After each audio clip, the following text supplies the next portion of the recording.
Welcome to the No Fear podcast and the No Fear live broadcast. I'm your host, 𝗏𝗏𝗪. If you're into mindset training, performance psychology, personal development, you'll dig this new format.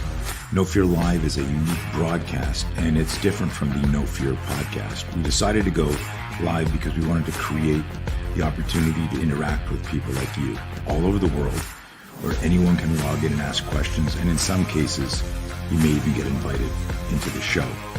The great thing about the live broadcast is that it's much more personal for the listener. That's you. Remember, self-defense isn't always about a confrontation with someone else. The first and most important fight is winning the one inside your head.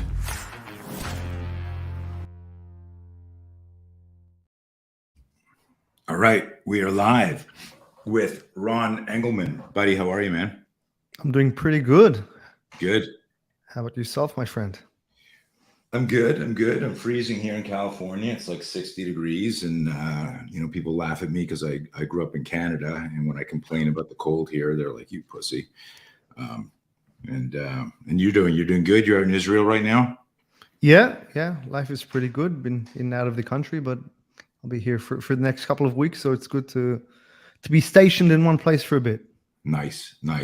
Well, I got a lot to talk about. I'm assuming most people know who you are. You're very well known, respected in the martial arts self-defense community. I'm going to just kind of highlight your background a little bit for people who may not know some of your background, but it's insanely impressive, and I got a bunch of questions and thoughts. So 20 years training and teaching in Krav to soldiers, military, law enforcement, and of course, citizens and civilians around the world. You're 20 years in military as well. Are you still active duty? Yeah, I'm active reserves. Active reserve. Okay, cool. Thank you for your service, of course. You've. I don't want to get into some of the deep stuff. I'll let you share what you want in terms of any missions or deployments and stuff like that. But Ron lives in Israel, and I used to always make this joke that like that army always fights. There's always been dangers. There's always been risk. I don't think anyone in the modern world, is what's the word I'm looking for here, is unaware of the risks and dangers for everybody at all time. One of the smallest countries in the world, always being attacked. And so you grow up there, your perspective, and it's some of the questions that I want to ask, your perspective on violence is going to be completely different than other people. So it's exciting to have you on here. And you're Master Sergeant IDF, Israeli Yes. Defense Force. Amazing. So congratulations. One of the cool things, and I just want to pop this up here, I prepared incredibly a bunch of questions for you. Imagine that. I prepared for this show. In your bio, you talk about, your family was a Holocaust survivor family. That must make, and we'll go right in, because you and I have been buddies online for some time, and you actually visited nearby, and we pulled up the picture here for those of you in the video here. I thought I was taller than you from online, and it turns out that you're taller than me. That pissed me off, and I'll Photoshop that after. But we had a wonderful lunch and a nice talk, when you were visiting. But what I wanted to really get into is this connection with, and we talked online a lot about the state of the world. And I'm going to start a little bit with that, then get into the Krav, the self-defense, the martial arts, the mindset, because you and I go back and forth online, and you think like two guys that have dedicated and devoted their lives to training and self-defense and martial arts, that we'd be talking about which fist we use when we do this. But we talk about our fear, our concern for the state of the world and where the world's going. And it's deep. Maybe we'll release our text messages one day as a coffee table book. But sure enough, I'm sure that'll get us canceled by a few right. people, but I'm game. Yeah.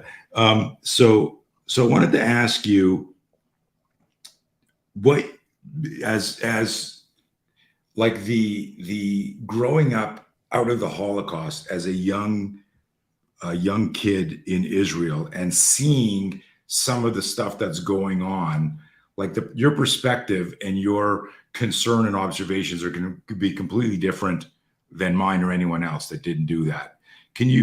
Is there anything in that question that you go, oh shit, pass me the mic? Like what are your thoughts for the rest of the world?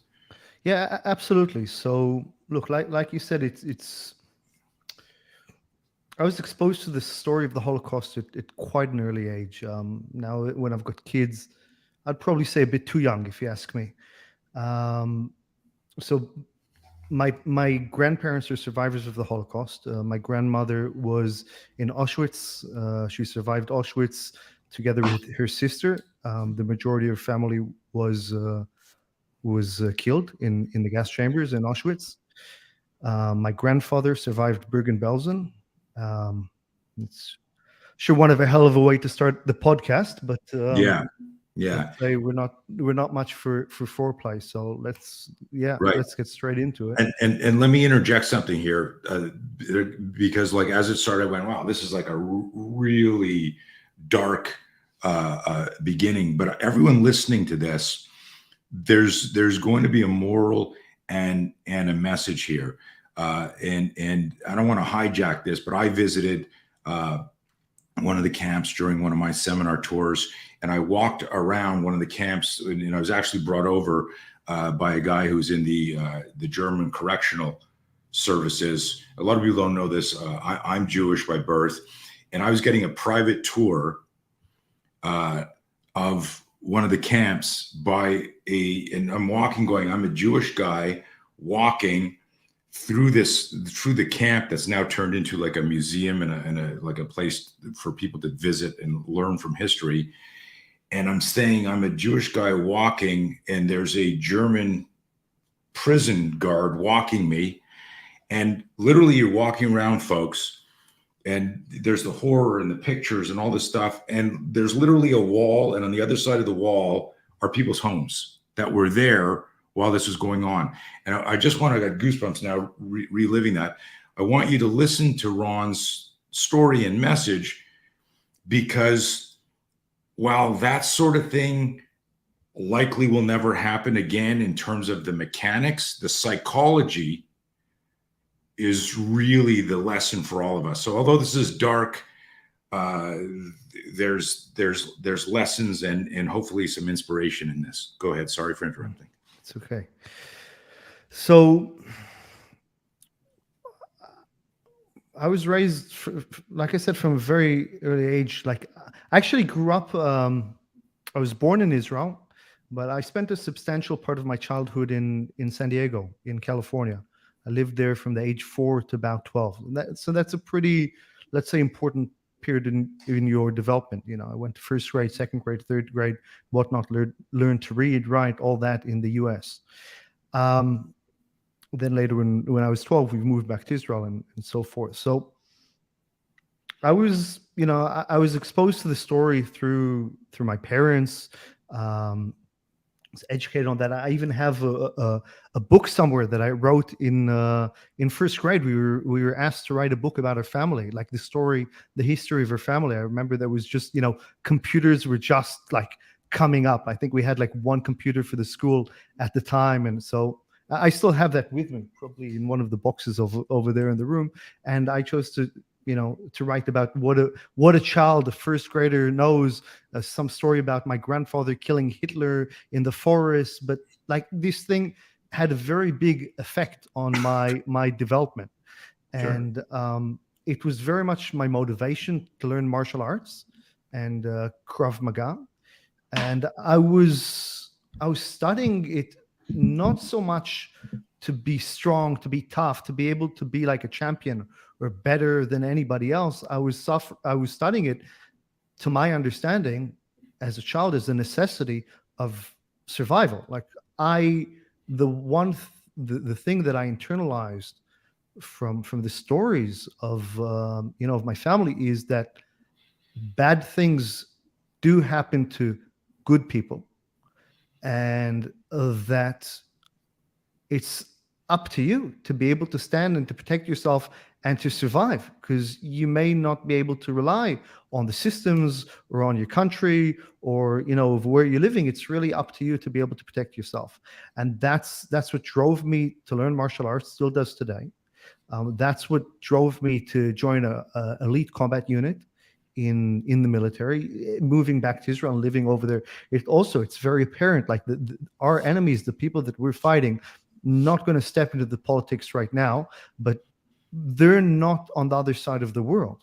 They're right here. Like when we deploy, it's such a crazy thing, because when I speak to my, American friends and counterparts that have served in Afghanistan and in Iraq, it's such a different reality. And my friends from the UK, likewise, who've served overseas, and the Australians, for us, some of the most intense fighting that I've had over my military career, when it was my turn to rotate. And, we're talking about not month, like 3 weeks in the shit. That's like, and then the APC, the armored personnel carrier, comes in, picks you up with your gear from wherever you're in. It's about maybe 45-minute drive on the APCs. They're pretty slow, to the forward operating base. And then from there, you can get a civilian bus. Usually you're back home within 3 hours to have lunch with mom. Like you're getting shot at by heavy machine gun fire, and you're taking mortars, and 3 hours later you're at home.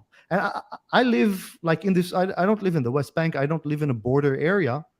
I live right in the center of Israel, half an hour from Tel Aviv, on the coast. And so Israel is a tiny place, and the people who want to kill us, not all of them. Again, I'm not going into politics, but you can't argue that there are enough people who want to kill us, and they're right there. So It's very obvious. Like even me, even nowadays, I'm 40 years old. I've got 2 kids. I'm not looking like I want to be around to raise my kids. I know that kids need fathers. I've lost friends in service, and I'm old enough to understand what it means. And I don't want war. And I'd be much happier at home. I don't want to fight. And every time I'm thinking, I'm a bit old. Should I still be doing this? And the answer is no, I don't really want to do it. But that's in times of peace, when there are rockets flying overhead and your wife and your daughter are in bomb shelters. How would you say, frothing at the mouth? Like I'm ready to go. It's like, let me at them. When your loved ones are under fear, I don't know, it at least from me, and I think out of anybody reasonable, just brings something out of you that, let me at them, let me fight. And so it's something very much in our mindset. Like, day to day, Israel is safe. I don't want to give the impression that, we're walking around all the time, afraid for our lives. Anybody who's been to Israel knows that that's not the case. In fact, I run training camps, and I have people who come from all over the world to train with me in Israel. And the thing that I most commonly hear, often from Americans, by the way, is that it was so different from what they saw in the news, that Israel felt so safe, and they felt safer here than they do back home. And if you don't, and if you've never been to Israel, you might be raising your eyebrows and think I'm exaggerating and talking nonsense. But like, we have very little crime. It's very safe to walk around. And yeah, we certainly have our threats, and if you go looking for trouble, you'll certainly find it. But day to day in Tel Aviv, it's not, it's the same thing. Like I'd be hesitant to go to Mexico City, right? Because what do I know about Mexico City? I've never been. I know what I see in the newspapers. I know what I read. It's capital of the world. That it's, major crime. I'd be hesitant to take my family. But guess what? There are millions of people who live in Mexico City and just go on about their life and say, I don't know what you're talking about. The best example, and I might leave it at that, is that when I told my grandfather in Israel that I was moving to Australia to study, I went to Australia to study at university. I studied psychology. And my grandfather said, "What are you going to Australia for? It's dangerous." And I look at my grandfather. He's fought in 3 wars. He was, He's the real deal. And I'm looking at him and I'm saying, what are you talking about? Australia's dangerous. He's like, yeah, they've got spiders and they've got snakes and they've got crocodiles and sharks. And I'm like, yeah, you're right. But it's not that Australians are walking around terrified. They're there. But, Right. the Australians look at me like I'm crazy that I live in Israel and I want to raise my kids over there. And let alone my army buddies. I'm a surfer. I love surfing. I used to surf in Australia all the time. All my army buddies who've been to war and stuff, you couldn't convince them to get into the water in Australia. So Crazy. it's all relative. What's we covered so many points there, and is there something, without it being political, that we can observe the connection between what happened in the Holocaust, where everyone just went, I'm just going to let things happen, and what's going on with media, governments, and things right now? I know we've talked offline, and we obviously want to be a little bit careful with what we say, but that's really absolutely. I think I can hit your point from so many different directions. I'll try to choose the most meaningful ones. The first one, to understand that that what happened in Germany didn't happen in some third world country in the middle of nowhere where people didn't. Germany was the world leader at the time in science, in culture. It's the culture that produced some of the best scientists, by the way, that we know nowadays. The best scientists of the 30s, of the 40s, were in Austria, in Germany. Many of them Jews. Not only the cinema, right? All the movies, the cameras, all the culture was coming from Germany, from that area. And it's important to understand that this wasn't, some backwards country. There's nothing, it's very dangerous to kind of separate us from there. Jordan Peterson, who I absolutely love, he has a quote that I like very much. And he says, so he's talking about, he went to the Holocaust Museum in, I think, Washington, D.C. And its motto was something like, that we like to never forget, like to remember. And he says something like this. He says, you can't. So what is there to remember?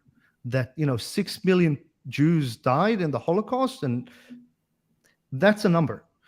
He says, you can't remember what you don't understand. So what is there to understand from the Holocaust? It's that the Holocaust was committed by people. And you're one of them in terms of you're a person, right? It's very easy to put it out there and say, it's these, inhuman, and it is, the deeds are definitely inhuman, but the people committing them were human, and they were civilized, well-educated people who committed them. And it's important, Jordan Peterson says, that you can see yourself as a prison guard. You know that you're capable of such evil as well, that you can protect yourself and you can, from your inner demons, that the evil lives within us. And I found that quite meaningful, that if there's something to learn from the Holocaust, there are many things, but it's that, we're capable of devolving into something like that too. Everybody is, every culture is, and that's for us to stand up and to make sure that when we say never again, it's not just a slogan. It's not just, to bear arms. It begins with inside you. And to me, that's a resonating understanding. It's that it's not some backwards country. It can happen anywhere at any time. And it's for us to be vigilant. And that, to me, what never again means. I think that if this podcast had been like 3 years ago and you said that, people would go, oh, that's interesting. No. And then we saw the last 3 years, and there were some memes that went around, and I didn't prepare them because I didn't know what we were going to talk about in detail. But there was one meme of like that referenced Germany that said if you ever wondered which side you'd be on, during the Holocaust, now you know. And it's that mirror, right? Of like, did you comply? Did you research? Did you try to understand? Where was your critical thinking at? It's scary times because back then. I'd be careful throwing something like that around, but with that being, jumping from that into where you'd be enjoying. But let's just look at the hard facts. Forget about where you stood on, in the last 3 years, what happened. Let's look at the hard facts. The Nazi Party enjoyed large support. As you said, the concentration camps, they weren't in the middle of nowhere. This wasn't a secret. People in Germany knew. They, at a lot, it wasn't just, by the way, the SS guards, it was the regular army as they were fighting their way through Russia. When they got into villages, they took the Jews aside, they shot them. This wasn't just, one evil part of the nation. And by the way, I know it's maybe not popular to bring it up, but there was a lot of anti-Semitism by the Ukrainians.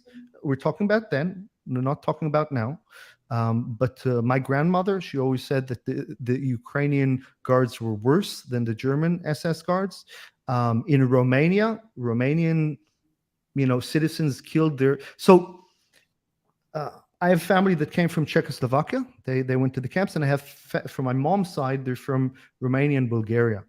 And my great uncle, grand uncle, however you look, he was a war hero of World War I. He got injured. He was a high officer, which was quite unique for a Jewish person at the time. He had roads named after him. Nobody cared. Nobody cared. Just 30 years later, that. By the way, another statistic that people often don't know is that Jews had more casualties per capita on both sides of World War I. That means the Jews that were fighting for the French, and the Jews that were fighting for the Americans, and the Jews that were fighting for the Brits in World War I, per capita had more casualties than any other group. And same thing on the other side. Now, how do you explain on the German side? How do you explain that? Well, the Jews only got given equal rights not a long time before, only in the late 1800s in many places. Some places in the mid 1500s. So they were very keen to show their loyalty. So they joined the army and they fought. And the German Jews, they didn't want to run away. They saw what was happening, but they said, where am I going to go? This is my country. I'm not going to flee just because some madman and his cronies took over the country. We're going to stay here. And, the Germans that we know, our fellow citizens, they're not going to let this stand. And it's only a matter of time until these crazies are driven out of power. So they stayed and they died. And so there's so much more that we can learn from this. But I guess my point going is that the majority of people, you sit back at home comfortable and you think that, yeah, I would fight, I would stand up because that's what your values tell you. And so you should. You think that you'd hide, people running away from the Nazis, but we know that history shows that the majority of people didn't do that. And in Europe, there was a lot of anti-Semitism at the time. Hopefully that's changed, although we're seeing a second wave of anti-Semitism in places like Belgium, like France, and in Sweden, even in the UK. And there were a lot, the Germans weren't, a lot of it is thrown on the Germans, and they certainly deserve the Nazis at the time. But they couldn't have done it without the cooperation of populations in other countries in Europe, many of them.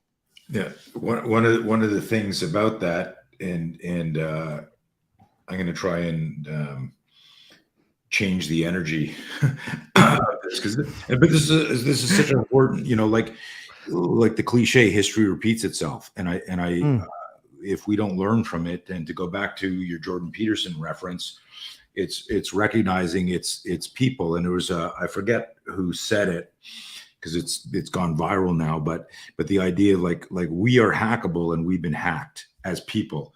That big tech has figured out how to hack us.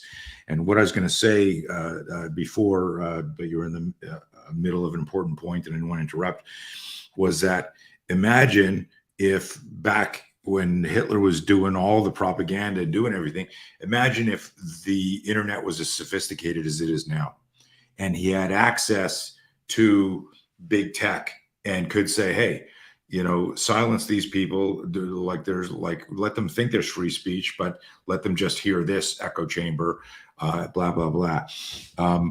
And so I think with and I respect your point about the meme and don't just like generalize like that.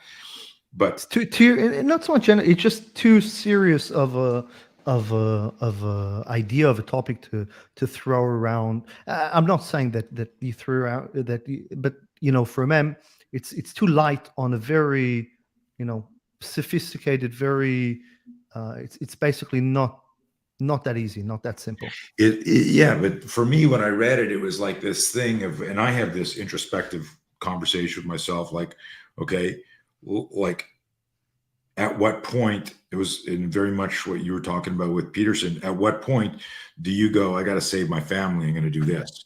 Okay, so that's an excellent, so after the Second World War and after the Holocaust was finished, a lot of Jews, some came to America. My family went to Australia. Many came to Israel.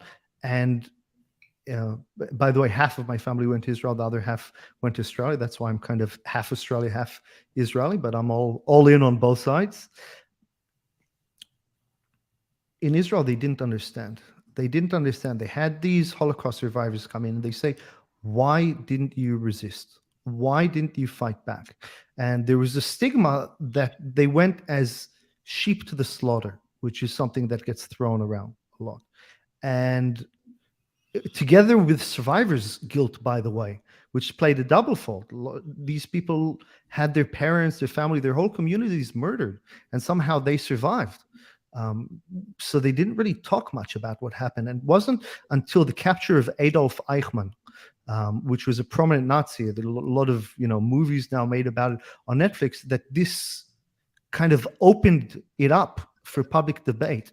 During the trial, there were brought people that as witnesses about the horrific crimes, and this was the first time really in Israel in the late 60s, if I'm not mistaken.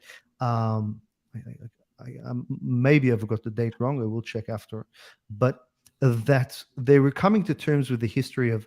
And I remember there was a famous politician, 𝗂𝗏 kovner, who was on the stand, and he was asked, so why didn't you resist? Why didn't you fight back? And he was saying a story of they were there watching some kid get punished and executed in the camps, and they say, at what point do you resist? And so at first, my family, for example, they were living in Czechoslovakia at the time, and then it becomes the municipality of Hungary. Hungary kind of takes over Czechoslovakia. No war, nothing. Now Czechoslovakia is administered by Hungary, and then Hungary joins the Germany in the war. Okay, and it's something that happened. It's not like somebody just rocks up, kicks your door in, and says you're going to the concentration camps. At the first, they wouldn't let the Jewish kids go to school, and then they started firing Jews. They wouldn't let them, work in positions. They had to give over the businesses to Aryans, and it's something that gradually happened. Then they said, "Look, we're going to send you to, an area of the town where we can protect you." They put them in ghettos. It's something that happened step by step by step by step by step, and by the time you're in, it's already too late.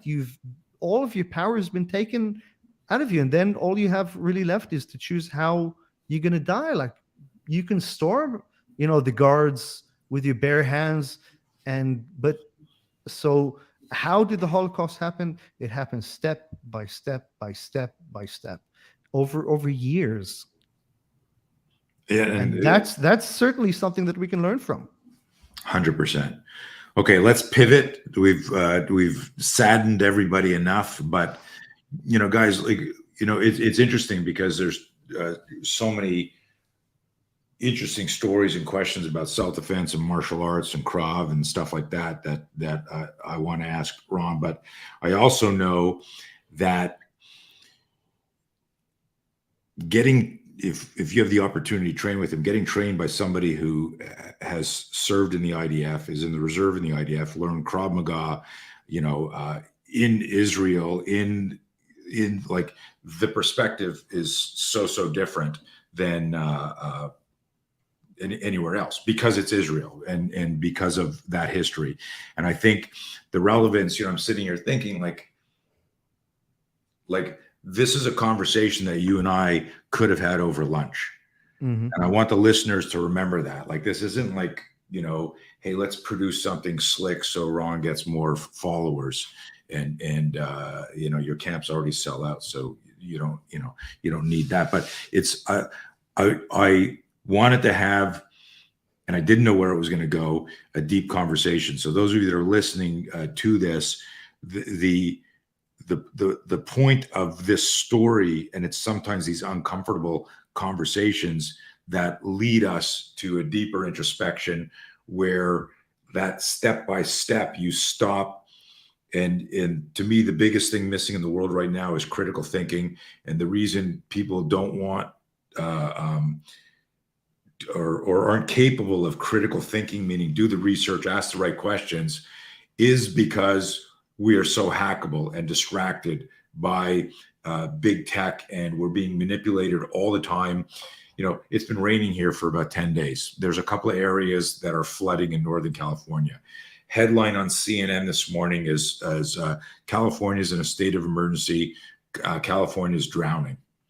It's like if you're 7 years old and you see that, like you're walking by somewhere, or there's half the population going, oh my God, self-awareness improves critical thinking. The combination of improving your self-awareness and your critical thinking enhances your situational awareness, which means you can look at the shit around you. You see a stimulus and you're going, holy shit. But before you knee-jerk reaction or go, into that fetal fear, metaphoric position, you do your work, you do your research. Anyways, let's pivot. Hopefully you guys got something out of there. I know I did. And you covered a bunch of these things through your the stories that you told. This is the No Fear podcast, and there's a term that maybe some of our listeners aren't familiar with: stress inoculation, psychological adaptation. It's something that happens, military and law enforcement, if they get good training, they do scenario-based training, and they get this adaptation to the stress so that they can make decisions under duress. And step by step, that happens too. Like if someone said, Ron, I need you to run into this room with a gun and confront this armed gunman, you go, give me the gun, where's the room? Where someone else would go, oh my God, how do I use this gun? What room? What's he armed? Like suddenly the fear of doing that. And we forget very often that there was significant training and experience that led you to have that competence and that confidence. So my question is this: what's your relationship with fear? How do you view it? How do you manage it? And your experience, Ron, from years of Krav, military deployments, your relationship to danger. I remember my buddy Tim Kennedy, when he got into MMA, he was asked like a question, are you afraid of the other guy? He goes, dude, I'm in the military. Like I've had people shoot at me. I'm not worried about a guy punching me. Right. So, that's not necessarily true or untrue, but it's your perspective that matters. So my question for you is, what's your relationship with fear? How do you view it? How do you manage it? All right. So I like to think there's a saying, I don't know where I picked up, but it goes, don't be careful, be competent. Okay. To me, stress inoculation is a very big part of it. Like, I train people today the way I was trained.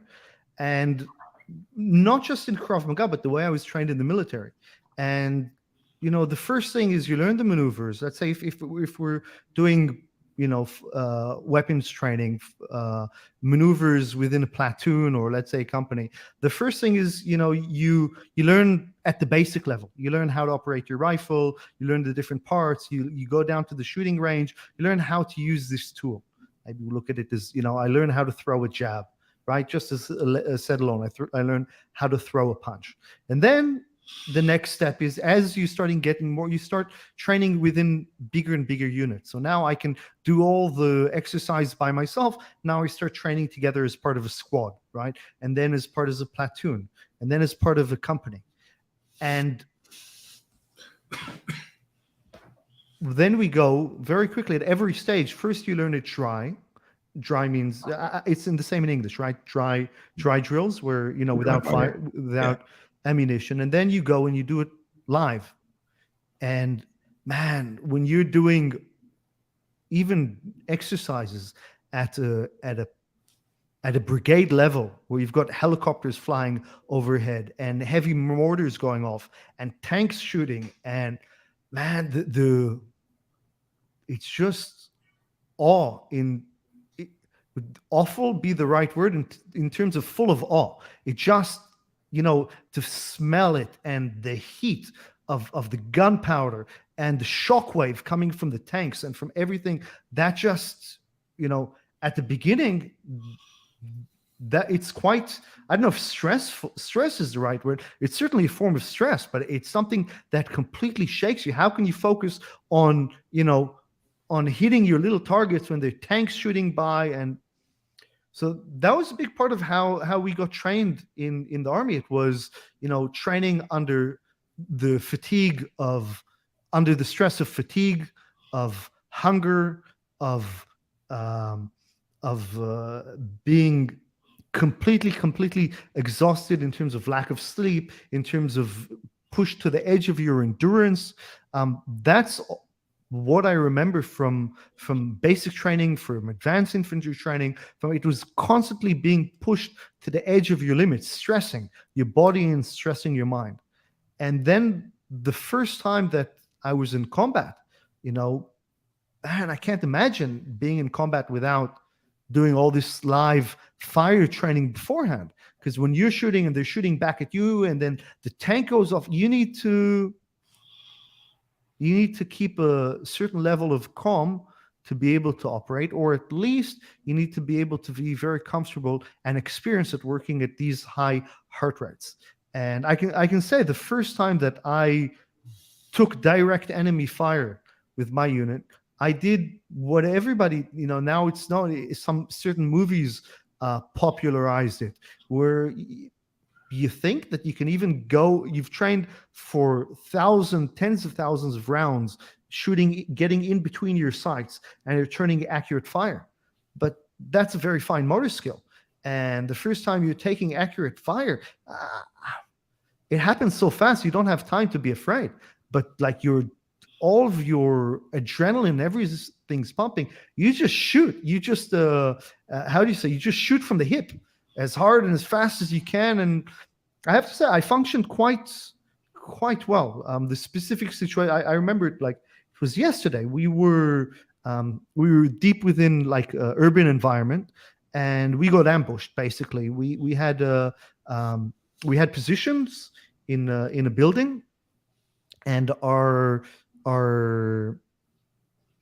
let's say the captain, and we had certain viewpoints from positions on the top floor of a third-story building.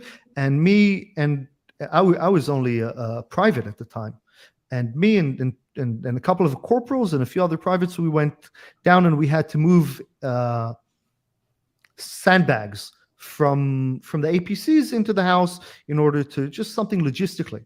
But they were waiting for us. And as soon as we went out to the APCs, they started opening up heavy machine gun fire. They were shooting at the position that we had covering us. So there were actually bullets that hit the wall. They missed the captain's head by just a couple of inches. and they got them. And then they started shooting heavily at us, and it was like instinctive. It was like it was like underneath the building, so there were the columns of the building that were exposed, and they were tiny little columns, pretty much like the one I've got behind me, which can't even, hide a person. We just took cover, and out of my instinct, all of my corporals froze. It was probably their first time being under such heavy fire as well. So I just instinctively took charge, because I was in a vantage point where I could see exactly what was happening. I could see the bullets flying. I could see that the squad leader, his head was down underneath the window that was kind of open, but we were all taking direct fire over there. He couldn't even see it. He just ducked. So I had to yell at him to keep his head down, because if he would have brought his head down, it would have been shot off. And then I just gave the order to return fire and to take a rear position with support fire with one of us, and that's it. And then we called the tank, and bam, the tank shot a shell very close, probably more closer than what's permitted to our position, which I wasn't, the shockwave that went through us, I didn't even know if I was still alive. But that was my first time in combat. In later stages, it's like, okay, I've been through this before. You've already created the mental pathways to that, and you can have a much more, let's say, orchestrated or planned. You can execute more planning. The first one was just all instinct, and even as I described, it was actually quite good instincts. We went back in, and one of the APCs, the door was stuck open, because there's the main latch that opens on the back of the APCs, and then there's like a small door that just for people that they can come in. And when they open all the way, these are the M113s, which are antiques. They belong in a museum, but we're still using them because we got some good deal off the Americans, I think, back when they got back from Vietnam. So we were still using it at the time, and these things latch open. So you can't actually close the door unless you go outside and open it. But we couldn't go outside because the fire was too intense. And so one of the corporals, as we go in, I see him, he's about to run out to close the, he wasn't thinking. I grab him, I slam him on the door, and I say, "You ain't going out." I grab the radio, and I maneuver the APC so that it's backed up against the wall. So it's not, because it was taking fire into the APC. My friend Raymond over there. Anyways, so even like, it's funny, the gross motor skills weren't there. I couldn't, but like the logic and the thinking, it all happened super fast. It was very obvious what needed to me. It was very obvious what needed to be done and how to do it and how. And even though I was a private, so that's not so much, I'm not telling this so much to say, yay, bravo me. It wasn't, I didn't save the day or take anything, but it was very interesting. You always wonder what you're going to be like and what combat's going to be like. And that was kind of my first experience. I didn't quite function combatively the way I thought I would, but in terms of my brain, it was something tripped over there. It was hyperware in terms of survival. It was very focused. But an interesting thing, and I don't know that if you even noticed saying it, but you said that the corporals froze, that their reaction was different than yours, but they would have had almost identical training. And this is something that I talk about. Significantly more training, probably right? Almost twice as much training. So this is something that I talk about a lot, is like, you don't know until game day what's going to happen. And on game day, you're not going to be a different tactical athlete. On game day, it's all mindset. And from the story, if I'm like reading the tea leaves there, if we look at your career, that you've survived battle for decades, you've evolved in rank, but you've also become an entrepreneur and started your own association. You're teaching people, and you have a very specific mission to make sure men and women have the tools to protect themselves or their families. I would go back in time, and if I was looking at this through a time machine, I see a bunch of guys taking fire and people freaking out, and then there's one guy going, if we don't do something, we're going to get fucked up. And so there's something different in your mindset and the way you assimilated all the information, and nothing really to talk about there, because it'll turn into, yes, I am uniquely different and I'm a unicorn, but that's not the message there. It's somehow, and I want to make this a clear point for everyone listening. And this, the fun stuff about the live podcast. If any of you do have questions or comments, start popping them in there, and we'll get to them. But we can all get, there's a famous book called The Fog of War, and in it was like this like the question of why all these people were trained when it came time to shoot the enemy. Some couldn't shoot, some shot high, some shot low, and only a small percentage could engage the threat straight on. And when I look at that, it's not the biomechanics anymore. It's the emotional, psychological stability, and again, self-awareness, critical thinking, situational awareness, that connection there. And so obviously something, Ron, in you, if we look now at that first experience and your career decades later, there was something different in how you... It's funny you put it in those terms, because I never really looked at it in those terms, especially with that. But I would say in both cases, if we take it to business, it's about having a vision, understanding very, very quickly, in 1 second, like really understanding the situation, understanding what needs to be done, and then executing. And that's where I live in the business world as well. As we had a chat when you were on my podcast, in the height of the COVID, of the lockdowns, it was about having a vision and being able to execute it in terms of putting out fires.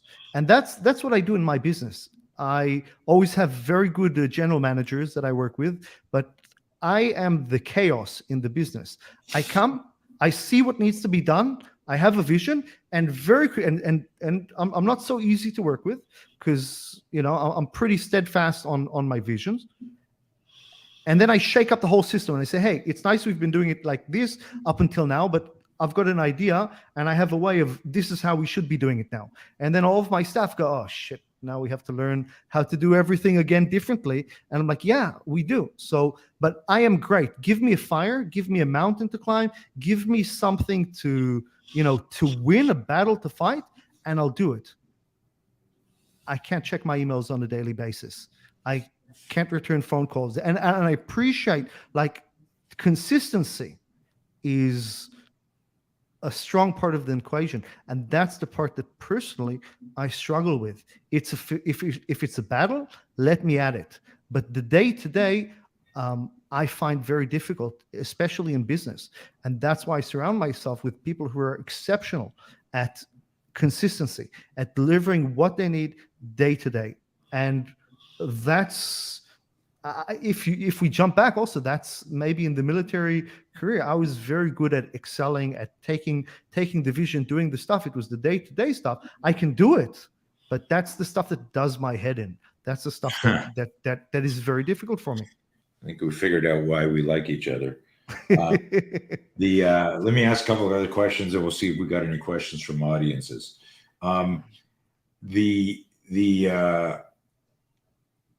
So you teach a lot now. You obviously taught combative skills to military personnel, as well as civilians or citizens for us. What's the biggest difference between, we come back to people are people, but what's the biggest difference that you've seen if you got like a military group versus a civilian group? It's a weird question because there's obvious differences, but in terms of what you teach and what your messaging is, and what differences have you noticed? So it's actually funny because there's a lot more similarities than differences, and I'll explain what I mean. When you teach, so I love boxing, I love Brazilian Jiu-Jitsu, anything that has to do with combat, I'm all over it. I love it. The difference between the competitive sports is that you're dealing with athletes, right? Not only a lot of people do Brazilian Jiu-Jitsu, most people do Brazilian Jiu-Jitsu as a hobby, but as a competitive sport, when you're boxing, you're training as an athlete. You're doing it, 5 hours a day, 5 days a week. You're doing training camps, self-defense or martial arts. People do that twice, 3 times, maybe 4 times a week. The people that I'm getting who come to Krav Maga, they're not the civilians. They're not looking to become professional fighters. They're maybe not even looking to do it for multiple years.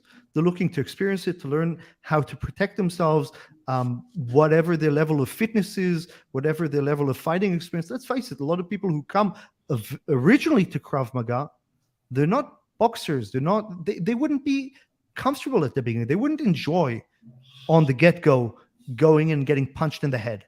They wouldn't enjoy in jiu-jitsu having somebody twice their size lay on top of them, sweating into their mouth. I love this stuff. And if you're training with me, and if you're training in martial arts, you'll get there in your comfort zone. But that's not the people who come in. Now let's look at the people who come in. So the people who go to boxing are very different from the people who go to learn self-defense. The goals are different, the motivations are different, and even the people themselves, where they are in life and who they are, is different. Okay, who's the soldier who comes to train? So yeah, they're fit. Yes, definitely. But not always, because today I'm working a lot with reserves. The reservists, it's not the same as training an 18-year-old new recruit. So some of them, they do their reserve training, and then they go back into, normal life where they're CEOs or plumbers or doctors or whatever they do in their normal life. They're also not looking to become professional fighters, the soldiers.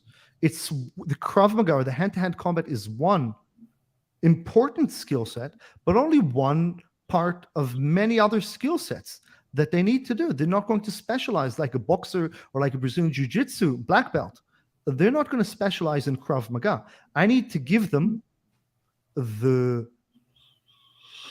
condense as much as possible and give them just the tools that they need so that they can become really good at a small subset of tools, and I need to choose which ones are the most important. I try to carry this onto my civilians as well. Bruce Lee said, I don't fear the man who's trained 1,000 kicks. I fear the man who's trained one kick 1,000 times. And that's what I'm constantly trying to do with my military and my civilian training, is simplify it as much as possible. How little can I teach you so you can get really, really damn good at how, not little, but how few techniques I can focus on teaching so that you can get really, really good at those few techniques. And so I would say that in civilian life, people come because they want to learn. In military, they have to, because if they don't, then they don't pass and they get kicked out of the unit.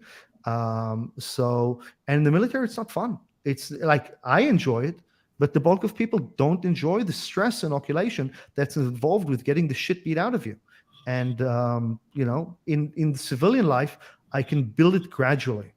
I can make it that you get to the point where you enjoy, this level of getting the shit beat out of you. And hopefully you're also beating the shit out of other people, and it's all consensual and nobody gets injured. And it's so much fun. Yeah. And everybody has fun. But the soldiers, I don't have time. I don't have a year to build you up, 2 years to build you up to the level where you can come to the advanced class, you can train as an instructor, and there we beat the crap out of each other. But a soldier, so I need to get them used to that level of violence a little bit quicker. So what can I say? Sure. It's more painful physically and emotionally for the soldiers. Sometimes, again, depending on the unit. Nice. Okay, cool. When did you start your association? So Krav Maga Israel, off and on, let's say from 2017, we started Krav Maga Israel as its own standalone training organization. Okay. There's, and again, this is you could say next question, but there's so many Krav associations around the world right now. Just like, you can Jeet Kune Do and Jiu-Jitsu and boxing and, all these different federations and stuff like that. How does one who's new to this go about selecting where they should study? Any guidance? I think that's a great question. I think the beautiful thing today, in the day of the internet, is that you can go out and you can get information anywhere. The days of these massive federations are slowly going away, and people realize that they can get their training anywhere. Um, I think that the most important thing when somebody's starting off learning anything, but Krav Maga is my area of expertise, so let me talk about Krav Maga, is go check out the school and see that you vibe with the people over there, with the culture, with the instructor. See that you like them and that you're going to enjoy training with them and that you're going to want to go there regularly. You don't need a master sergeant in the IDF with 20 years of experience to teach you the absolute basics. And I realize maybe I'm selling myself out of a job, but that's perfectly fine, because my mission is for people to get good training. If you're listening to this, I want you to find good training. And the most important thing is not how many black belts your instructors has had or how many times he's been to war or she.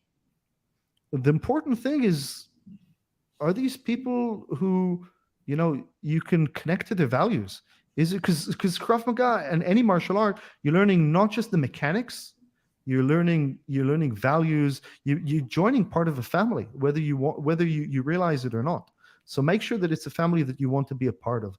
That's the first stage. And second stage is go have a look, see not what how badass the instructor is, but what about the students? Does it look like they can protect themselves? Does it look like they'll be able to do what you want to be learning how to do? And don't only look at the athletes. Don't look at the black belts, the young badass muscular guys. Look at some of the older students over there. Look at some of the people who are maybe not so in shape. How are they doing? Does it look like they can protect themselves, that they're going somewhere? Because it's no big deal to be strong and tall and handsome like me, and and to be able to kick everybody's ass. But what about the normal people? And that's something maybe that set me apart. I'm joking, but right, neither me or you, we're not exceptionally big people. I'm not exceptionally gifted as far as athleticism goes. I've had to work really hard to do what I need to do. And I can really, a lot of my teaching, a lot of my understanding has been geared to normal people. And I realize also that what I'm teaching is not for people like me. I've dedicated, I've been training in martial arts for 30 years. I've been training longer. Ever since I was a little kid, I've dedicated my whole life to it. Most of the people that I teach aren't like me. So I'm not training myself. My training isn't for me. My training is for I enjoy just as much teaching beginners, probably more than I do, black belt level instructors. Good. I dig it. We've got a few good questions, but before we get to them, I want a little bit more. How can somebody, and this is a little bit more granular, because that's great advice. And I say the same thing when somebody says, how do I pick a good school? I go, well, let's assume the movements are realistic and responsible, whether you're learning striking or grappling or kicking or whatever.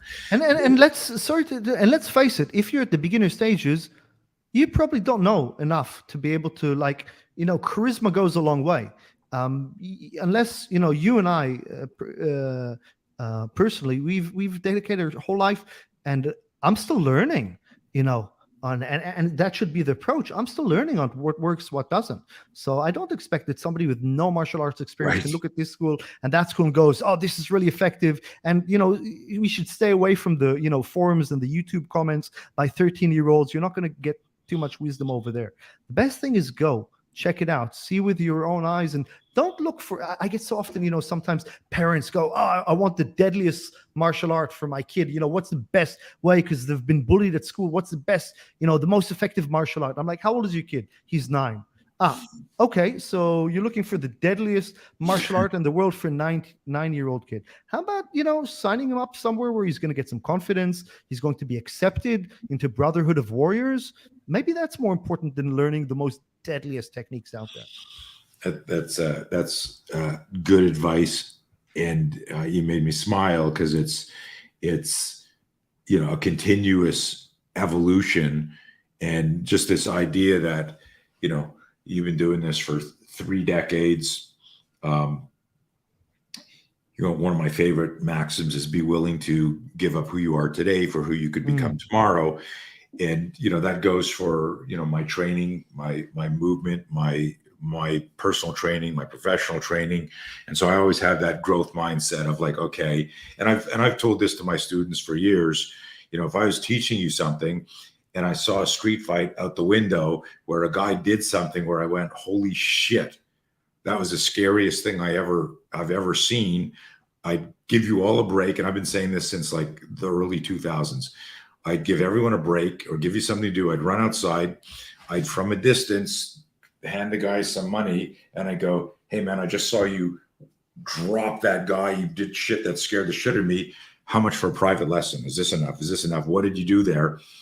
And then if I've got kind of one insight that has allowed me to evolve as a self-defense coach, it's and you alluded to it in different words, Ron. You said you're training other people, and we have a maxim in our instructor course: don't show your students what you can do, show them what they can do. Nobody gives a shit what you can do. It's like, what can you make and help other people to do? And so I could, after taking this lesson from this guy that did something devastating, in that moment, I get this, we call it the 3 I's: instincts, intuition, intelligence, where I go, this guy's a unicorn. This only works for him. And now I know, okay. And I would come back, or if I went, oh my God, this blows away spear or my favorite move or whatever. And I tell people, I would come back in and I would go, stop, forget everything I just showed you. You guys got to learn this. And I've had people in my classes go, you would really do that? Like with all that? I go, yeah, like, it's only the result that counts. If we're training to manage violence, we can't have our ego or pride kind of attached to something older. It's otherwise we'd be still shooting bow and arrow and black powder weapons. We're not evolving. And it depends what your mission is. If your mission is to teach people to take ownership of their safety, and teach people to be safer and to be better, then all knowledge is good. But if your mission is power, you want, hey, everybody listen to me, pay me the money. Everything else is bullshit. I know everything. And, we don't let anything, a dogmatic approach where, I have the whole truth, only I have the truth, and everything else is. So let me interrupt here, because what you're describing is the first half of our conversation about step-by-step controlling of somebody else's mind. And I want to go back to something you said and then ask you another question, because I thought it was very deep. But we glossed by it. Is like, if you're still learning, if I'm still learning, how the hell does a 9-year-old or a 15-year-old or a beginner go, oh, your art's bullshit, this is better? Like, that's ridiculous. And it's because of propaganda. It's because of, they read something and they go, oh, like, look at this demo. This is what's going to happen. It's crazy. It's crazy. But there's a connection there, gang, to what we were talking about in the beginning about how hackable our minds are. And it's only that self-awareness and critical thinking that, that can help us navigate that stuff. A couple more questions, and then I'm going to take some of the questions from the group here. And this is subtle, and you may not have an answer, but you're quite philosophical, so you might have an answer. You said, hey, charisma. It's a lot of people have charisma, and you can get sucked into a culty place or a controlling place. You don't have enough experience. You see a good demo, and you go, this guy can move. This is great. Your guidance of going in and checking the vibe energetically. Are these people I want to hang around with? Are these people like, that we're going to evolve together as a tribe? Great advice. How does it's by the way, it's not just wishy-washy, right? It's not like, oh, are these nice, friendly people that I'd like to have, a coffee with? It's like, okay, are they badasses too? Like, it goes together. It's like, are they good people with good values? But are they going somewhere where I want to go to? Right. So go check out the school. one is to see, because it goes both. I've seen schools where it's like, if you're tough, then, you can come along. And if you're not, then screw you. You're just going to slow us down. It's like you want a place that has a good vibe, that people are going to be welcome, but that's going to forge you into who you want to become. Sorry, I cut you off. That's okay. No. It's a great. So is there a? It'll talk about me for a second, and then I'll turn it to a Krav question. There are people who've certified themselves in my system from watching YouTube, and they're on there demoing. There are guys out there who have competing businesses who do. Here's why spear doesn't work, and then they dissect it, even though they've never been to an actual class. How does somebody determine what's authentic versus commercial Krav, or do you even like that term, or is that something that you've thought about? Look, as somebody who's come from Israel and grew up training under I've got all the pedigree. I'm not sure authentic is what we should be looking for as somebody who but yes, there certainly is the term in America, the commercial Krav. There's certainly a problem with that. That's on the one hand, we want to make training accessible to everybody, that they can protect themselves. But like you said, some people, want things quicker. Some people have done the hard, I have many people come every year to do their instructor's course here, travel from around the world all the way to Israel, take time off work, take time away from their family to do their instructor certification here with me in Israel.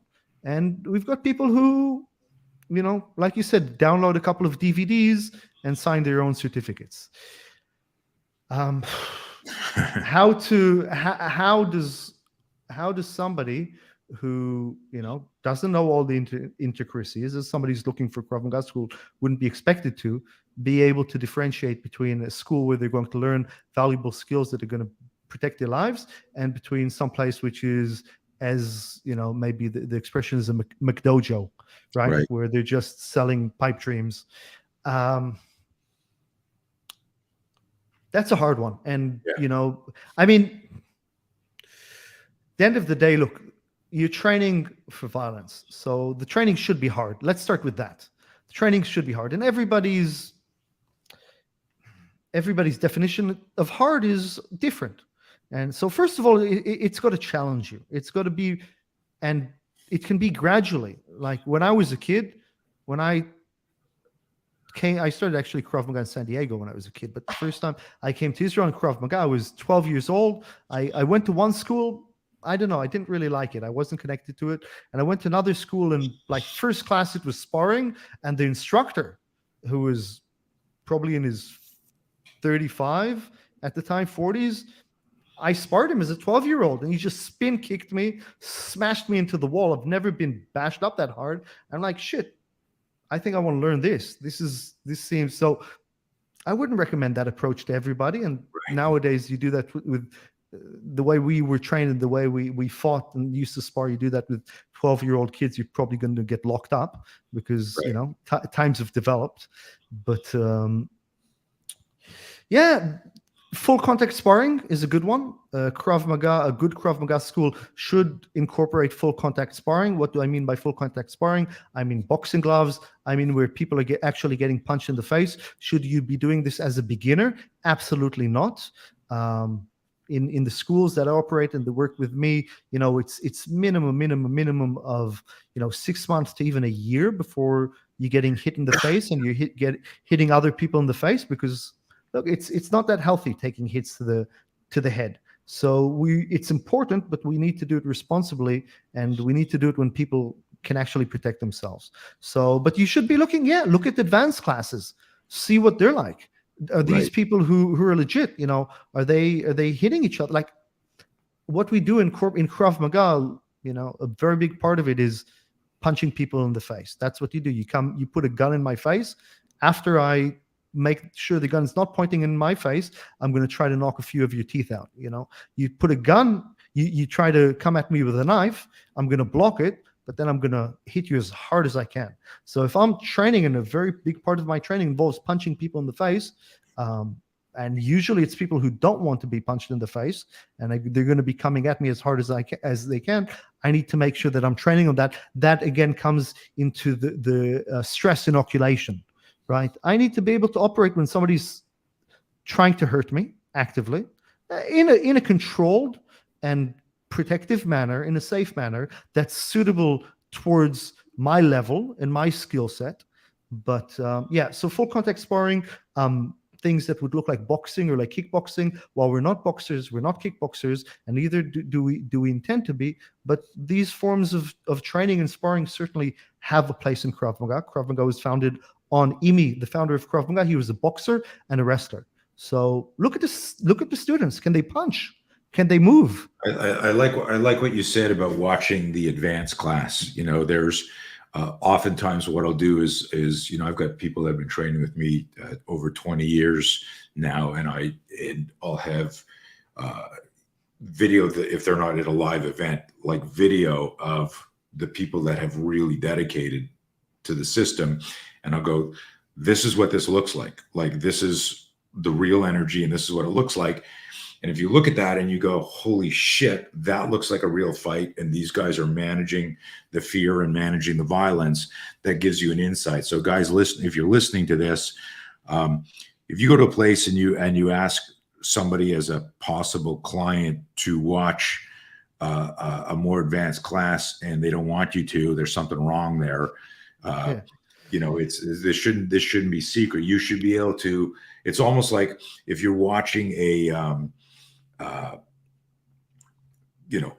like a boxing match on TV with two pro fighters. If you go, oh my God, I want to learn how to do that, it's because you are being inspired by the excellence of their movement, the level of their fitness, the resilience of their body, the chest with muscles at 100 miles an hour. But that's not like a beginner's class. These are pros. But let's get to some questions here, because you're very again philosophical in the way you approach this stuff. And let me look here and see. There's a bunch here. So I'm going to start with this one from a little bit back, where David asked, Ron and Tony, would you say, as you know, fear, like our play on fear, 𝗓𝗪 fear, does your fear mutate or change forms? You want me to take a stab at that first, and then you piggyback on that? So to me, my whole thing with the play on words, for those of you who are watching and see my t-shirt, we've got the no fear, and then we've got 𝗓𝗪 fear. And I always make this joke that there's no such thing as no fear. There's getting to know fear. And that's, if you understand the psychology of stress inoculation, when you have zero training, Ron used the term, you get competent first, right? So you're not careful, you're competent. And I always talk about, would you rather be competent or confident?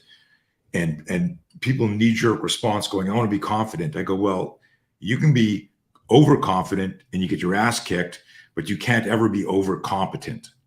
In other words, if you're good, you should be confident. I've met also a lot of people that are really good that don't have confidence, and that's a psychology thing, right? That's a mentoring, coaching thing, but they're really, really good. That's another conversation, another podcast. Back to David's question here is, I would say that the fear doesn't mutate or change forms. See it as a timeline, right? As a like, when I have zero training and a stimulus that represents a threat to me, and it could be a conversation, it could be a job interview, it could be a relationship, it could be health, finances, but this is you've got two self-defense experts here, so let's pretend it's a violent stimulus.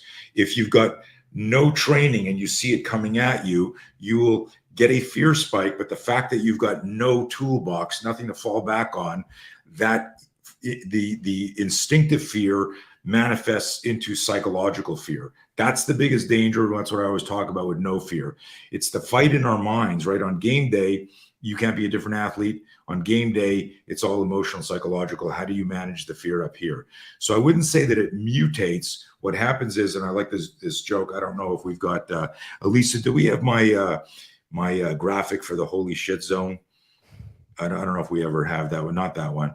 It's the three circles. So we have if you have it, that's not it. It's got comfort zone, discomfort zone, holy shit zone. So if you visualize this, things that I'm not trained in go into my holy shit zone. Things that I've trained a little bit in go into my discomfort zone, and things that I'm really well trained in, like if I stuck a gun in Ron's face, his neuromuscular communication would be so fast because of so many reps, and possibly even different than me. And David, I don't know your background, but let's assume you're a guy from Canada or a guy from the US. We're not from Israel. We've never had somebody shoot at us.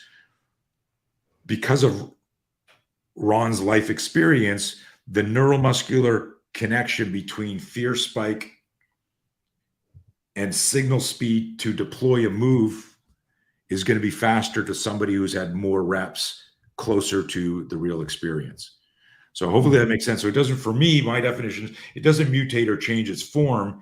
What you're doing is the ignition process from fear spike to start a flinch convert, or fear spike to parry grab, or fear spike to push away and draw your weapon becomes faster as you have more intelligent experience or more intelligent scenario training. Ron, what do you want to add to that?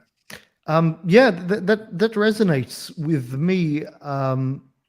People often ask about, the fight or flight and the freeze response. People are concerned about the freeze response. Now, my take on it is this.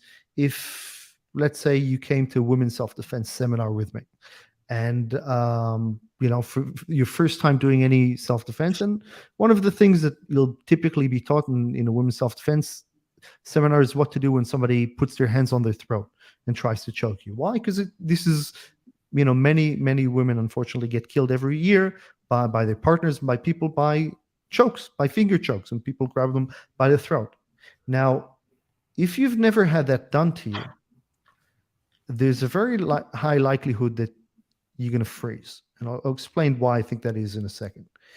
But if you've attended a seminar, and let's say you trained on it for an afternoon, and then you didn't follow up with anything, and 6 months goes by, and somebody grabs you, you're probably not going to remember the technique. But what happened was you created a neural pathway. And I know that you're big on the science I studied psychology as well. So in terms of I studied a degree in psychology. So my thinking goes down that line is you've practiced this for an afternoon and you started establishing neural pathways.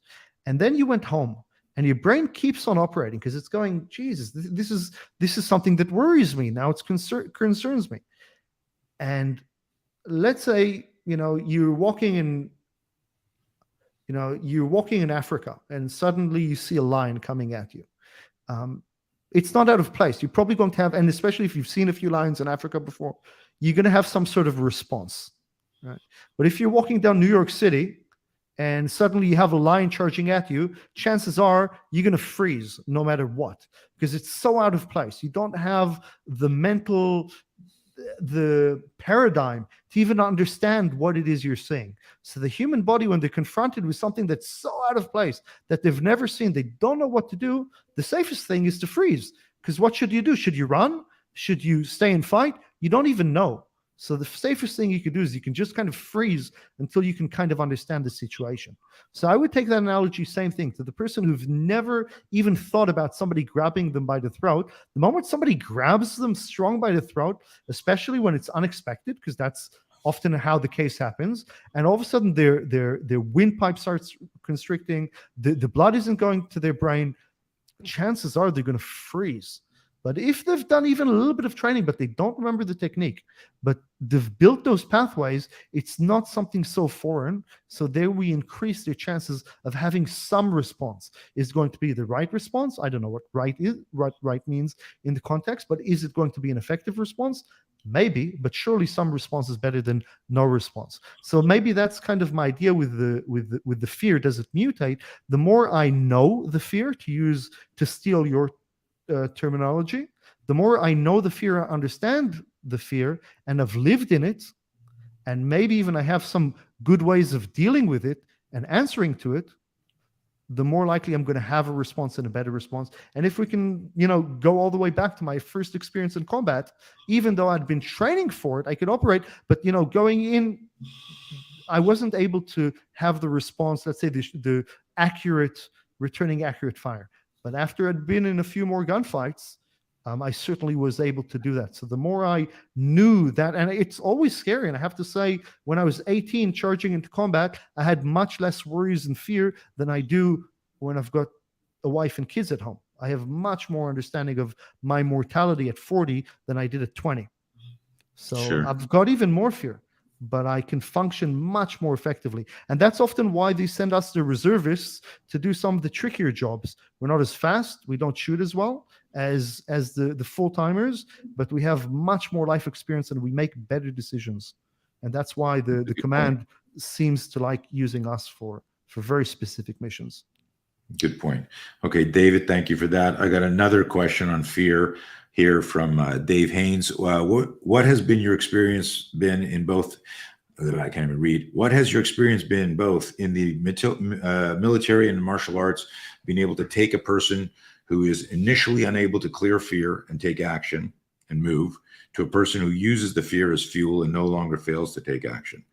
And then how often do you encounter people who just can't adapt? I suppose that's the bigger question of, in your experience in training, you get somebody up there, and this is going back to the fog of war example. We did the training, and then boom, they're faced with the stimulus, and they chose, I don't know that anyone chooses to fear. That'd be another conversation. Chooses to freeze. I used to ask this question in the kind of a Socratic part of our courses. I'd say, what's the difference between choking and freezing? Or is it just semantics? And, the initial thing I was leading people, they go, well, it's semantics, choking, freezing. You didn't do what you're supposed to do. And I go, no, it's very subtle. A trained person chokes, an untrained person freezes. Mm-hmm. If you don't know what to do, of course, I don't know what to do. But if I know what to do and I don't, it's because I choke because of the pressure. But what do you have to say for, have you encountered people who just can't adapt? And what do you make of that? How do we help them? I think experience, but positive experience in terms of exposing people to challenges within.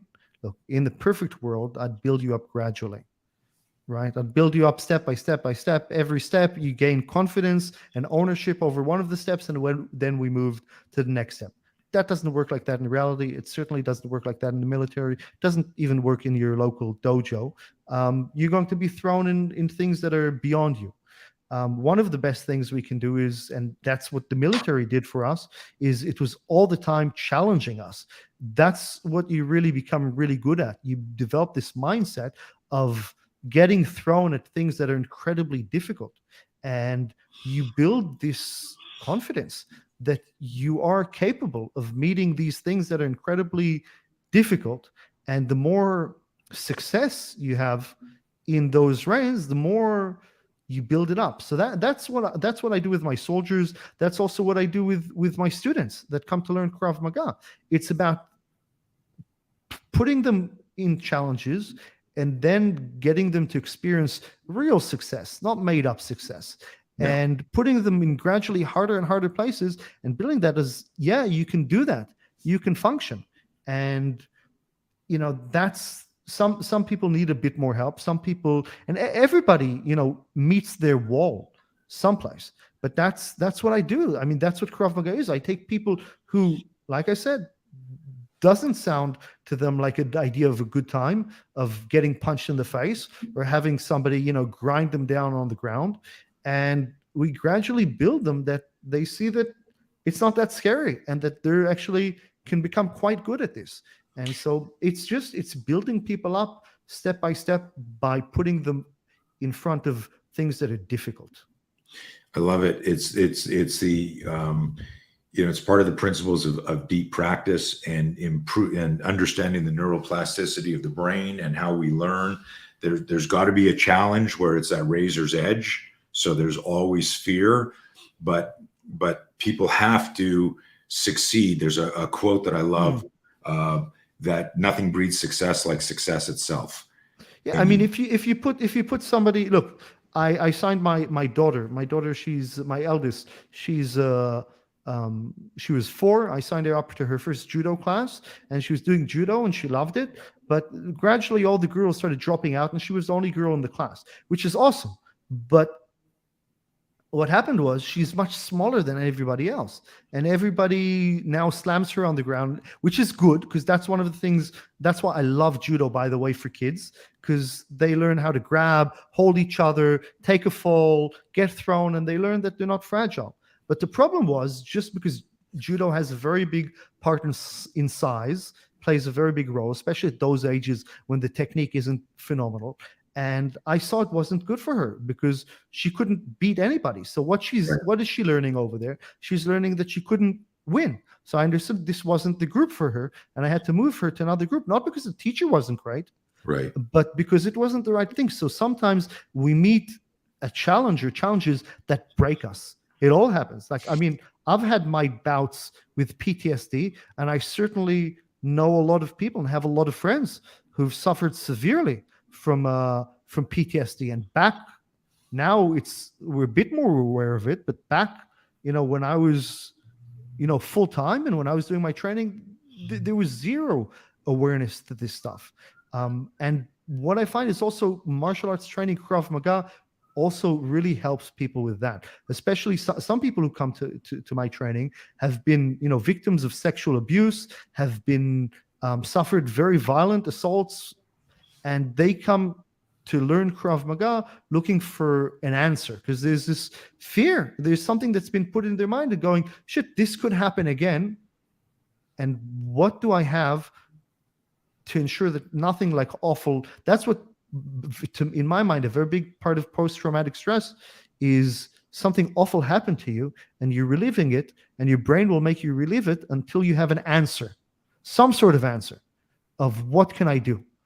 And through the training, we gradually build people up and put them very gently into training. They say, you know what, I can do this.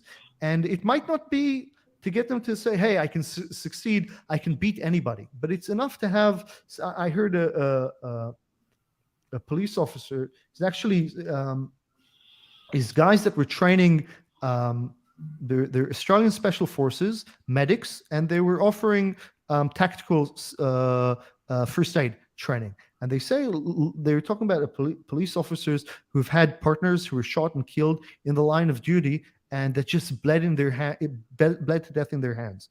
And you can imagine what that does to somebody. And he said sometimes just the first aid training of, you might not be able to save them, but just it stuck with me. The words was having a dog in the fight, meaning that you can do something. It might not be the right thing. It might not solve the problem, but just not being completely helpless, because that's what builds PTSD. And that's why I think a lot of soldiers get PTSD, because we're not the type that are used to feeling helpless. We feel in control. We feel that, we're master of our destiny. But war has a great way. Sometimes you are truly feel helpless. And when somebody goes from a place where they go, I've got this. I mean, I know quite a few. I have a friend. She's very exceptional. Actually, now to think of it, I've spoken to 2 women who are, one's a world champion kickboxer, and other is a high-level Krav Maga instructor, and both of them were sexually assaulted. And I'm not talking about, I'm certainly not minimizing it. One was, she was at a party, and somebody reached up her dress and, grabbed her bum. And for somebody who's so used to feeling so capable and in control, what's the response for that? Do you punch them in the face? Do you start a fight over there in front of it? Like, you feel so confident and in control, and in 1 second, like, I'm not a woman, and I can't even imagine what it's like, but I can start to understand. And 1 second, something that small takes away all your confidence. You think that you're in control in your body, and one small act, and that's enough to hit somebody who's highly competent, to hit them with PTSD. So we started with the Holocaust, and now we're on to PTSD. But all the wonderful topics. But for me, that's a very big part of it. I like having a dog in the fight. That's something that stayed with me. Maybe I can't win, but I can do something. I want to piggyback something quick on that, and Dave, this is something we can talk about offline. But if somebody just can't adapt, and they've gone through some sort of training, then I look at, I always say, I used to tell people, if I was coaching them on public speaking, I go, if the audience doesn't get it, it's the speaker's fault. You can't just say the audience was stupid if they didn't get it. Like, you need to take responsibility. What was it? What was your message? What was your speech? And this is, I think there's another question here that kind of piggybacks into this. Well, it was a comment that Graham Campbell made. He said it may be very hard to find a good practitioner and a good teacher. In other words, here's a guy, and I always say this, like, I think I did a show on it where I talked about the difference between a coach and the athlete. And I used Angelo Dundee and Sugar Ray Leonard as an example, where Sugar Ray Leonard, one of the greatest boxers of all time, won world titles in 5 different weight classes, like just unheard of skill.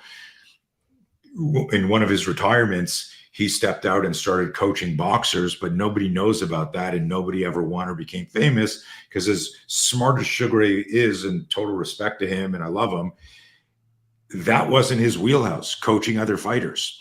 And so if I say to most people, like, did you know that Sugar Ray Leonard was a boxing coach? They go, no, he wasn't. I go, well, how would you not know that the great Sugar Ray Leonard also was a boxing coach?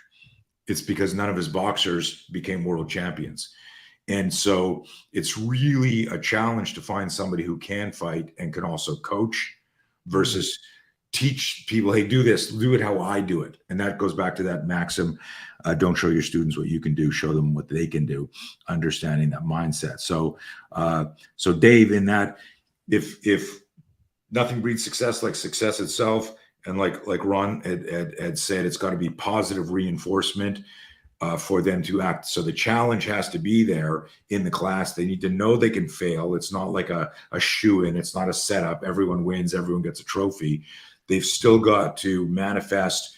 And this comes back to everything that my whole life is about now, about managing fear. At the end of the day, if I've taught somebody, oh, you can do 10 push-ups, and you can do 10 punches, and you can do 10 shots, and then they fail in a challenge, it was an emotional, psychological misfire, because the physical skill sets were demonstrated before they were approved for the test. But let's move on to another question.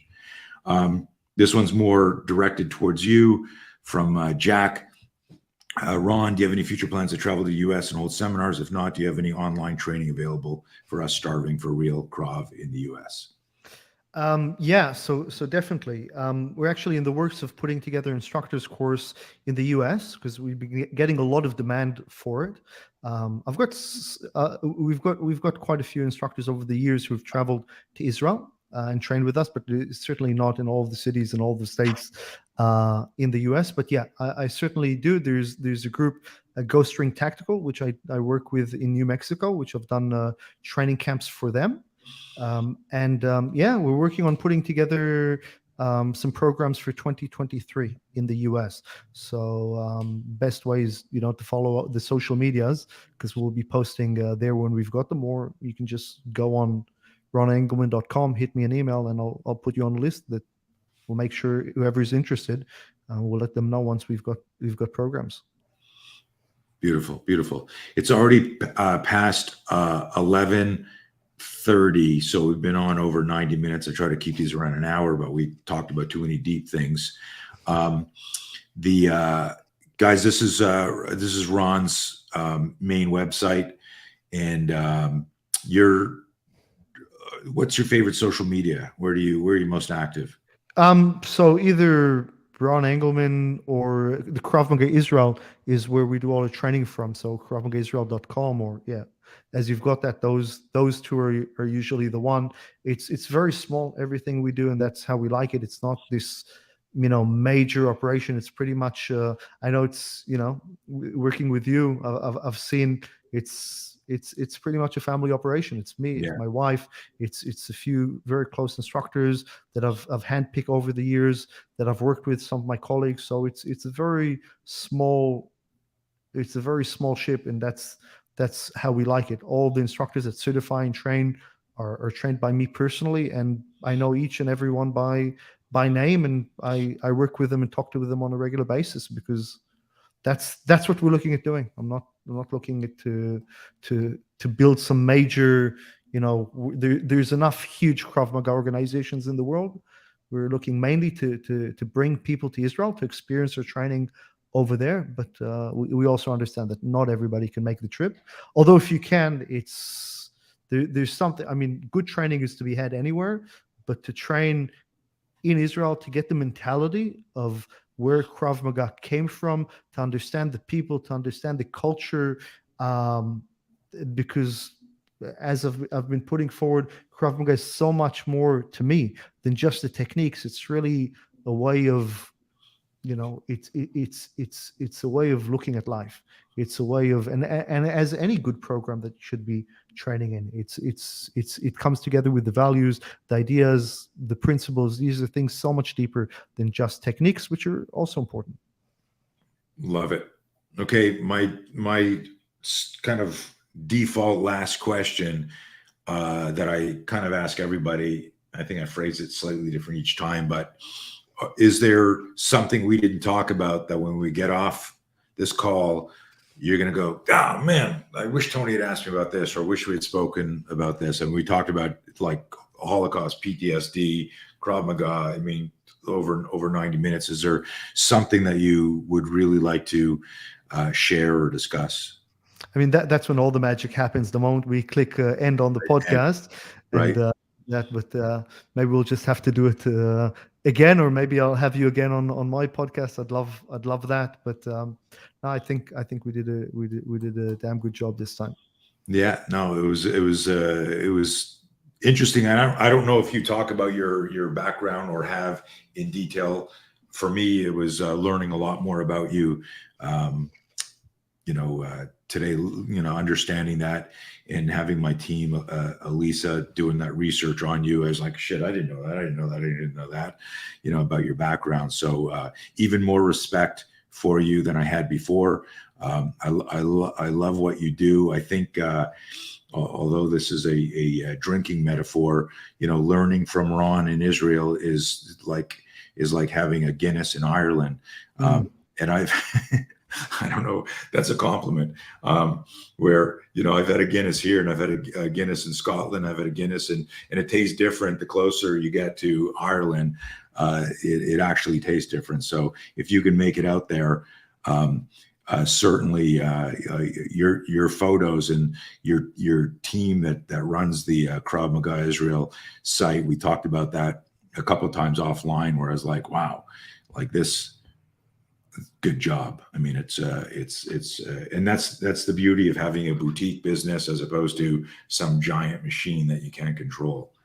Thank you. It's not a substitute for regular training, but what's quite unique about it is that there aren't many opportunities to go in and live and breathe something for 7 days, every day, hours upon hours on end, with other people who do that. There's a lot of other programs, not in terms of Krav Maga, but if you, let's say, you really want to make a big change, you throw yourself at something like this, whether it's self-development, whether it's some business course. I know that you run similar programs. I know that you got something big coming up in Las Vegas as well, but there's something different in terms of the structure of how you do it. When you do it, you go to training 2-3 times a week, and that you're just there every single day from the morning you wake up to the moment you go to sleep. You're just living, breathing that one thing with another 20-30 people around you. You're doing the exact same thing. It's something that stays with you forever. It really changes you. And that's something that's really hard to kind of explain to somebody who hasn't been, it's, people come for the Krav Maga, but it's really about like what it does to you, and the food, man. The food in Israel, if you've never been, it's amazing. But it's really, the Krav Maga, it's an excuse, but the holiday and what it does to you, it just, nobody comes to these training camps and goes back home the same. It changes everybody, and that's what I love about it. That's what keeps me going. It's the people who come here, the interactions with the people, and to see what it does for them. I wouldn't do anything else in the world. I love it. Sounds amazing, man. Okay, we're going to wrap this here. Ron, so good to see you. Thank you, for your service, and thank you for everything else you do. You bring something different to this from that. I alluded to the stuff about, hey, authentic versus commercial and Krav, all the different associations and everything. And I love the story of, your evolution into it. And when you talked about your first time taking fire and other people froze, and like I said, I don't know if you realized it at the time, like that's everything. That's everything about managing fear. All the training was the same. And like you said, these guys even had more training than you. But you were the first person that said, okay, the mind navigates the body. We got to get some shit done here. And I think that understanding that and thinking about that helps explain your calling and what you're doing in life. And you're making a lot of people safer. So continue that. And I'm glad to have met you and become friends with you. And I look forward to more interactions. Thank you, my friend. Very much appreciated. Okay, guys, we're out of here. If you're not already on our newsletter and you want to get notified in advance, my team popped in there some newsletter links there. Do that, and we're going to get fancier with the show a little bit, and get some commercials going from some sponsors and things like that, all around fear management and tactical training and things like that. So, okay, signing off, and we will see you soon on the next No Fear Live. Take care.